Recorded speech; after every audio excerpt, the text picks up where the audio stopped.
ಮಾಡಬೇಕಾಗಿ ಕರೆದುಕೊಂಡು ಬನ್ನಿ.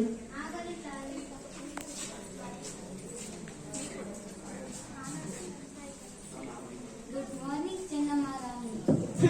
ಬಂದ ವಿಷಯ ಏನು? ಕಪ್ಪ? ಕಬ್ಬು ತಿನ್ನುವುದನ್ನು ಬಿಟ್ಟ ತಪ್ಪಿಗೆ ಕೂಲಿಯನ್ನು ಸಹ ಕೊಡಬೇಕೇನು? ಮೋಡ ಮಳೆ ಸುರಿಸುತ್ತದೆ, ಭೂಮಿ ಬೆಳೆ ಬೆಳೆಯುತ್ತದೆ, ನಿಮಗೇಕೆ ಕೊಡಬೇಕು ಕಪ್ಪ? ನೀವೇನು ಹುತ್ತೀರಾ, ಬಿತ್ತೀರಾ, ನಾಟಿ ನೆತ್ತೀರಾ, ಹೊರೆ ಹೊತ್ತೀರಾ? ಅಲ್ಲಿಂದ ದಣಿದು ಬಂದವರಿಗೆ ಅಂಬಲಿ ಕಾಯಿಸಿಕೊಟ್ಟಿರಾ? ನಿಮಗೇಕೆ ಕೊಡಬೇಕು ಕಪ್ಪ? ನೀವೇನು ಅಣ್ಣ ತಮ್ಮಂದಿರೇ, ನೆಂಟರೇ, ಇಷ್ಟರೇ, ದಾಯಾದಿಗಳೇ? ನಿಮಗೇಕೆ ಕೊಡಬೇಕು ಕಪ್ಪ? ಚೆನ್ನಮ್ಮ ರಾಣಿ, ಶೋ ನಡುಗಿ ಸಾಯಬೇಡ, ಕುಳಿತುಕೋ.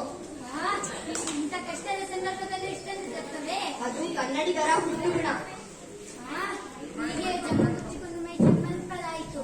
ಅದು ನಿಮ್ಮ ವೀರತ್ವದಿಂದಲ್ಲ, ವಂಚನೆಯಿಂದ. ಮೈಸೂರನ್ನು ಹಾಳು ಮಾಡಲು ಮರಾಠರನ್ನು, ಮರಾಠರನ್ನು ಹಾಳು ಮಾಡಲು ಮತ್ತೊಬ್ಬರನ್ನು ಎತ್ತಿ ಕಟ್ಟುತ್ತಾ ಇಡೀ ಹಿಂದೂ ದೇಶವನ್ನು ನಯವಂಚನೆಯಿಂದ ನುಂಗಲು ನಿಂತಿರುವ ನೆರೆಯ ಬುದ್ಧಿಯವರಲ್ಲವೇ ನೀವು? ಕಿತ್ತೂರು ರಾಣಿ ಮುಂದೆ ನಿಂತು ಕಪ್ಪ ಕೇಳುವವರ ನಾಲಿಗೆ ಸೀಳಿ ಹೋದಿತು. ರಾಣಿ ಸಾಹೇಬ, ಹೀಗೆ ನೀವು ಕಂಪನಿ ಕಟ್ಟಡ ಮೀರುತ್ತಿರುವಿರಿ. ನಿಮ್ಮ ಕಂಪನಿಯವರಿಗೆ ನಮ್ಮ ನಾಡಿನಲ್ಲಿ ನಿಲ್ಲಲು ಭಿಕ್ಷೆ ಕೊಟ್ಟವರು ನಾವು. ಕಟ್ಟಳೆಯ ಅಧಿಕಾರವು ನಮ್ಮದೇ. ನೋ, ಮಾಂಡ್ರ ಒಪ್ಪಂದದ ಪ್ರಕಾರ ಕಿತ್ತೂರಿನ ಅಧಿಕಾರ ನಮ್ಮದೇ. ಏನೆಂದೆ? ಕಿತ್ತೂರಿನ ಮೇಲೆ ನಿಮ್ಮ ಅಧಿಕಾರವೇ? ಕಿತ್ತೂರು ನಿಮ್ಮಪ್ಪ ತಾತಂದಿರು ಗಳಿಸಿಟ್ಟ ಆಸ್ತಿ ಏನು? ಎಂಜಲು ನಾಯಿಗಳಿಗೆ ರೊಟ್ಟಿಯನ್ನು ಚೆಲ್ಲಿ ಅಂಜದೆ ಮನೆಯೊಳಗೆ ನುಗ್ಗಿ ಕೊರಡು ಕೊಯ್ಯೋ ಸ್ವಭಾವ ಕನ್ನಡಿಗರದಲ್ಲ. ಹೋಗು, ನಿನಗೆ ಜೀವದಾನ ಮಾಡಿದ್ದೇನೆ. ಹೇ ಚೆನ್ನಮ್ಮ ರಾಣಿ, ಬೆಂಕಿಯನ್ನು ಆಟವಾಡುತ್ತಿರುವೆ. ಬದುಕುವ ಆಸೆ ನಿಮಗೂ ಇಲ್ಲ, ನಿಮ್ಮನ್ನು ಉಳಿಸುವ ಆಸೆ ನಮಗೂ ಇಲ್ಲ. ಹೇ ನವಿಸಿ.